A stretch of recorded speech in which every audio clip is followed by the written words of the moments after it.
Hey friends, happy, I hate that. Oh gosh, that's the worst way to start whenever you can hear yourself on the monitor because there's a delay. But happy Tuesday. Thanks for joining us for Unscripted on 13 Plus. I'm Anna Orsini. And I'm Kirsten Courier. Glad to be back. Glad to have you back. I feel like you were off for a couple of days and then I was off for over a week. It's been a while. When was I off? I think you were off when your schedule got switched. Oh, when I was doing weekends? Mm-hmm. Yeah. But we're back, team. We are back. Happy to be here. We are back. We're alive. We're thriving on this Tuesday. Absolutely. Lots to get to. Lots to get to. So yeah, a lot going on today. So we do first want to start off with some breaking news that we're following out of Oklahoma City today. So taking a look, so you're going to see a reporter in this live shot right now, but you can see the active scene behind her there this morning. We're following the latest on kind of a SWAT standoff situation underway right now there in Oklahoma City. You can see a massive police presence there. Absolutely. So SWAT on scene. Of course, you can see Oklahoma City police on scene. What we know right now is that a man barricaded himself inside a home and started firing on officers as they tried to get closer. Again, this is out of Oklahoma City. It's not here locally, but still huge police presence. Definitely some big news this morning. Police say the man remains armed and has his wife and 3 kids inside there with him. And the wounded officer has been taken to the hospital. No word yet this morning on the extent of his injuries. But again, very active scene there in Oklahoma City. Yeah, so again, just want to preface, this is not here in Tucson. If you're seeing these pictures, first of all, you're like, that doesn't look like the desert. But secondly, this isn't something that's happening here right now. This is happening in Oklahoma City right now, but a massive police presence there. Obviously, any situation where you hear about an officer being shot in a standoff that has kids inside of a home with a suspect, it's going to draw national attention. So this is something that we're hoping doesn't become even more of a national story and that somehow this is peacefully resolved. But of course, we have this up on our website. We'll keep you updated both on air and online. And taking a look now to our website, because a situation that we're following here at home. So this is where our live stream is, and we kind of want to just give you an idea of what this looks like on our website. So if you head to KOLD.com, you can click this little drop-down menu here and then actually see our live stream for those of you who maybe are used to watching on Facebook. And the reason we're telling you this is because today the U.S. Attorney, FBI, and U of A police plan to hold a news conference to discuss new developments in a threats case at the University of Arizona. Exactly. So we know no other details were provided ahead of that press conference, which is set to take place at 11:30. So definitely all eyes on this. We're very eager to see what exactly that new news is. We will bring it to you, of course, on air and online. But we know that the U.S. Attorney will also be joined by UAPD Chief Chris Olson and a Phoenix Special Agent in charge. So, of course, the question is, does this relate to that case that we saw at the University of Arizona where that student was making threats, then taken into custody to face trial or not? So this could be an entirely new case. We don't know. Not a lot of information was given, and because of that, that's something we will stream here. So, again, you can join us at 11:30 when we carry that live today. Something else that's happening today, after a lot of people were expecting for the CatSat satellite to launch last night, it will actually be taking place tonight. We know that it was actually moved back because of an issue with, I believe, some pressure gauges there. Yeah, there was a ground release equipment failure, so way above my level of education there. But the group met with NASA. Their launch is a go, though, for tonight at the same time. That's 9:03. The small satellite known as CatSat is actually just about the size of a cereal box. It holds a 10-foot antenna inside of a 2-foot space designed to orbit the Earth every 95 minutes, gathering data on the weather in space. Yeah, so the project actually started in 2016. It was aiming to investigate how signals behave through the ionosphere, which is one of Earth's uppermost layers in our atmosphere. We know 2 U of A students are behind the development of the CatSat. They drove the satellite to Vandenberg Space Force Base in California, where the launch will happen tonight, fingers crossed, at 9:03 p.m. The mission is called Noise of Summer, and again, it will be launching from California this evening. Very exciting. U of A doing all the things space, just leading kind of the forefront when it comes to space research. Well, taking a look at a massive story that we're following when it comes to weather today, of course, Hurricane Beryl, following the latest developments on that. If you do remember, it is the strongest hurricane ever recorded this early in the season. In Granada, local officials described some of the damage that they saw there, and you can see in the video just the storm surge, the extent of that damage. They said some areas were flattened in about 30 minutes. Yeah, so we know that Hurricane Beryl moving toward Jamaica today So far, at least 4 people have been killed, but local officials do expect that number to go up. We know following any major storm like this, they have a lot of ground to look through. They have to wait for flooding to kind of get a little bit better in some of these areas to get to a lot of those homes and buildings. So something that is just the beginning of what is expected to be a long kind of search and rescue mission here. Yeah, I feel like it's hard to even survey damage when it's all underwater. So, of course, thinking of everyone who's been impacted by this storm and taking a look at our conditions here at home. Clear skies, honestly, I feel like the clearest skies that we've seen in a couple days here at home. Sunshine, lots of it. Looking green out there on Mount Bigelow. Yeah, gorgeous day. Of course, a lot of people, that's not what they want to see this time of the year, Mallory. So what is going on? They want to see the storms, right? Yes. Yeah, the good news is, and I know this always seems counterintuitive, the sunshine, it's good for the storms later on today. Okay. It allows us to heat up quickly. It gives us what's called instability. So we'll first start to see the little puffy cumulus clouds form over the mountains, and then eventually the storm. So the sunshine, a good thing. Sun is good. Yes, Yeah, and rain makes flowers, which makes bees. Yes. We learned yesterday. But yeah, before we do get to our local forecast, so I just want to show you all the track for Beryl, because of course that's still the big weather headline across the country and even I would say across the world. We have never seen a Category 5 hurricane this early in the season, and these ocean waters, they are very, very warm. This is usually what we would have in, say, September. So Cat 5 here, 160 mile per hour winds, moving toward the west-northwest at 22 miles per hour. And on its current track, it is going to impact Jamaica tomorrow. It could still be a Category 4 hurricane as it makes landfall tomorrow morning. Certainly an area to watch. It does encounter a bit more shear as it goes along, so it will be decreasing in intensity, but still looking to impact the Yucatan Peninsula as potentially a Category 1 hurricane Friday, and eventually moving into the Gulf of Mexico this weekend. So certainly a very powerful storm, very unprecedented for this time of year, this early in the season. Of course, big travel week ahead of the holiday. So here's a check of that satellite and radar across the country. More activity near Omaha, Nebraska, over to Chicago. Also a little bit of rain down in South Georgia and Florida. This is your severe weather outlook for today, right through the middle part of the country. That yellow, level 2 out of 5, orange, level 3 out of 5. So your severe weather threat for Kansas, Missouri, Iowa, and Nebraska later on today. High temperature forecast, of course, we're talking triple digits in Tucson, triple digits in Dallas, near that in Houston, New Orleans, going to be hot and humid down there, 97.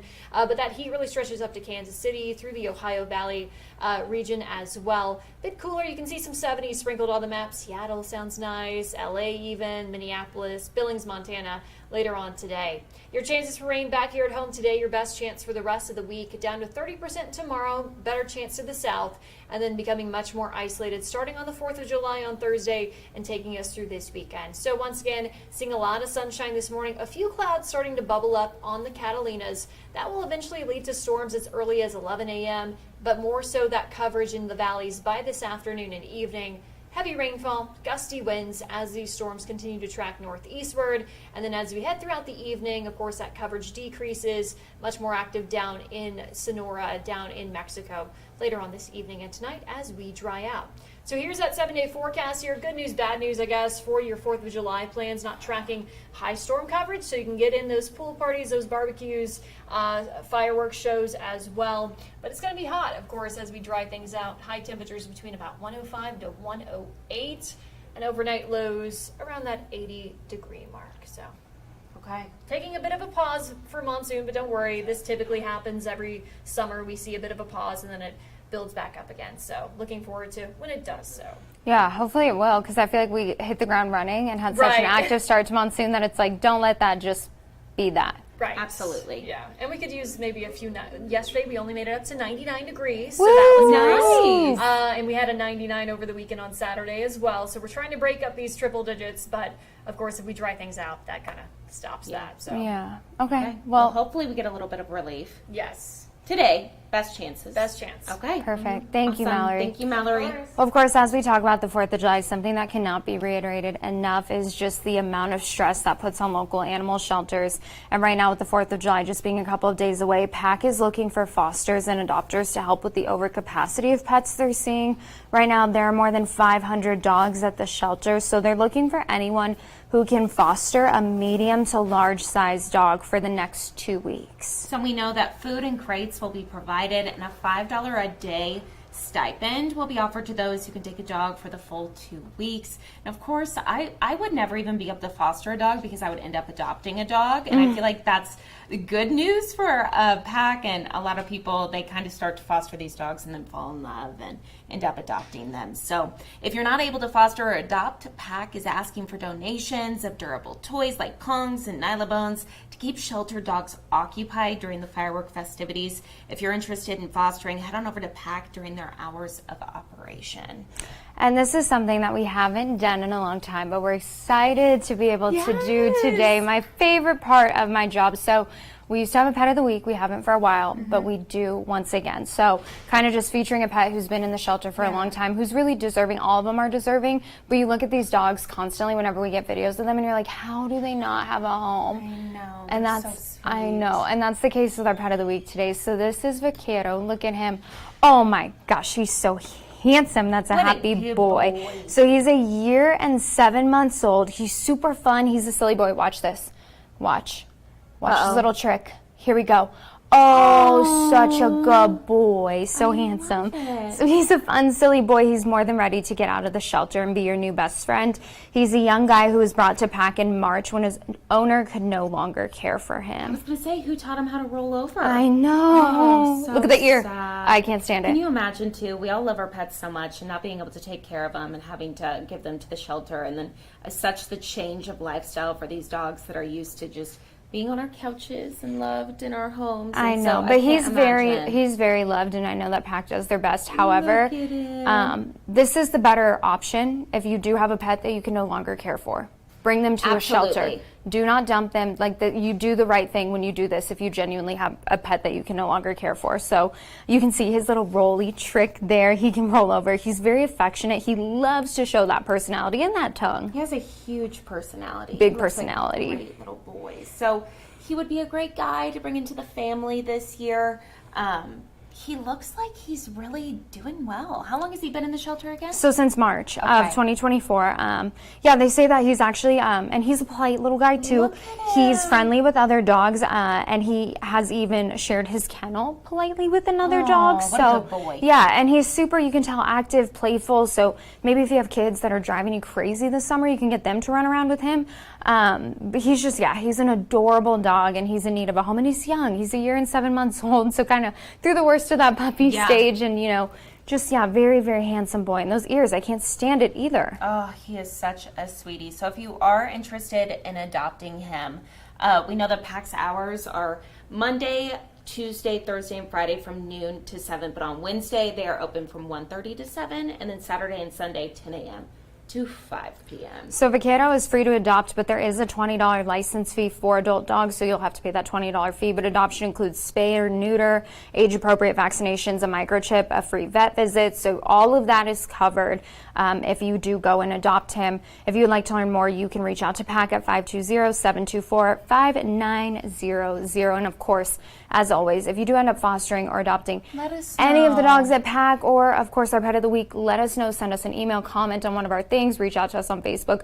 We would love to give you a shout out because we appreciate everyone who's trying to help make a difference for PAC right now. Exactly. And just kind of to end this up, well, first, let's just take one more look at I him. have to. He's a happy man. Because he's so happy. And he has the coolest coat when you look at his coloring, because it's like the top of his coat is the brown fur, but then you get to his belly and it's all the spotted. spots, all the little healer mix in him.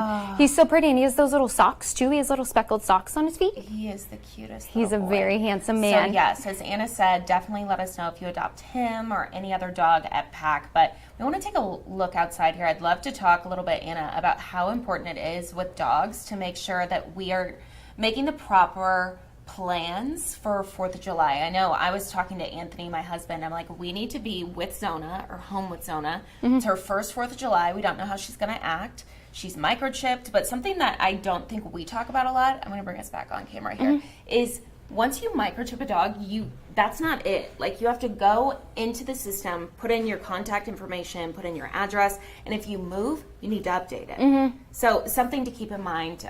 PAC, as we were saying, is already over capacity, so they're getting ready to take in. They always say 4th of July is their busiest time of year to take in all these dogs that went away because of the booms and the cracks. And and it's totally avoidable if you have a dog who you know is afraid of fireworks. First of all, don't take the chance, especially if you're like, oh well, I don't know, or they haven't reacted before. You don't know what's going to be different this year. They could react and they may not have before. So make sure that they're in a secure place, probably not out in your yard. It's going to be too hot for that, and it's more scary outside. So put them somewhere inside where they're secure.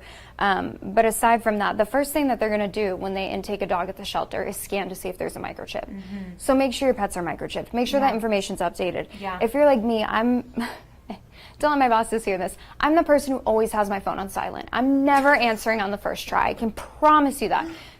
Don't call me in an emergency. But I have my parents' numbers on Harley's little microchip thing, because you can put more than one number. I have my parents' numbers and I have my sister's numbers, because if something were to happen to him and I wasn't to answer my phone, they could get a hold of somebody else. So just take all the precautions, take care of your pets, because it is scary. Exactly. Loud noises. And if you have a puppy like me, PAC offering free microchips all week. And custom ID tags that come with those.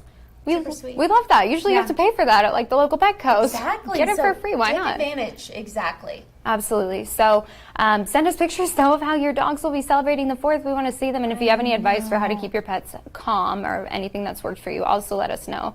But a beautiful look outside on this Tuesday as some people start to get ready to head out of town for the holidays. Congratulations to all of you. A beautiful week ahead. Absolutely. Definitely going to be a busy travel week, as Anna was mentioning. I flew into Tucson yesterday, and when we got off the plane, hundreds and hundreds of people at the airport.